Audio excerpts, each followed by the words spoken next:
ça fait quelques temps, c'est fréquent de rien avoir. Des fois, ça nous arrive de prendre un brochet, des grosses perches ou d'autres poissons, mais les féroces, ça se fait rare, ouais. Alors cette année, pour moi, c'est un record au niveau de quantité. J'en ai jamais fait aussi peu en 30 ans de métier. Maintenant, on tape un peu dans les réserves pour pouvoir payer les factures. Parce qu'avec ça, on s'en sort pas.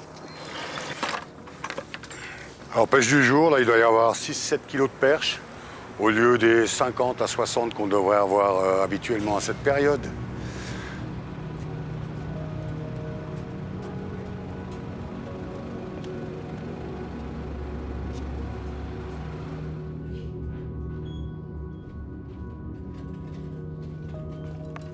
Si on prend par exemple entre 2020 et puis aujourd'hui, j'ai perdu 50% de chiffre d'affaires.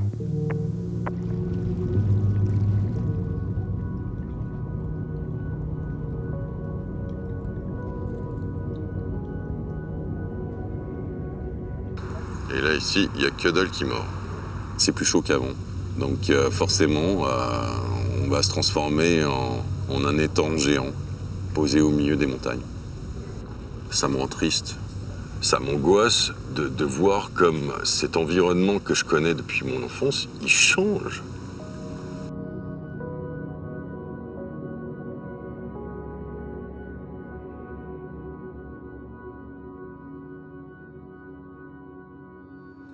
C'est un stress direct physiologique pour ces espèces-là que d'avoir des eaux qui se réchauffent, qui se réduisent en oxygène. À partir de 15-20 degrés, on commence à dire que c'est un gros stress. 20 degrés, ça devient même presque létal à long terme sur la truite. Donc, ces espèces qu'on appelle sténothermes froides, donc qui ne supportent qu'une très faible différence de température et des températures fraîches notamment, c'est celles-là qui vont vraiment subir le réchauffement climatique. Je suis à 45 mètres de profondeur, 50.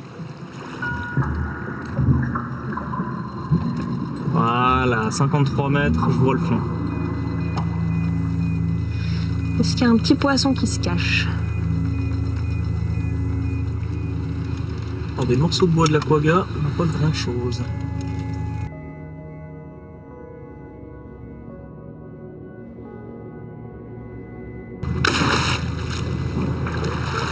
Avec le réchauffement climatique, c'est clair que l'eau du lac se réchauffe, y compris en profondeur.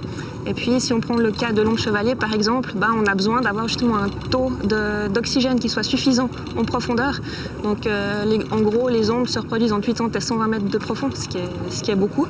Donc, il faut qu'on ait suffisamment d'oxygène à ces profondeurs-là pour permettre le développement des œufs.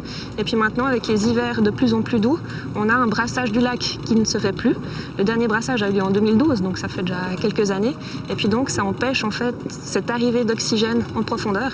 Et puis, si on n'a plus d'oxygène, les œufs vont mourir en fait. Et puis donc, ça peut aussi expliquer la diminution des effectifs.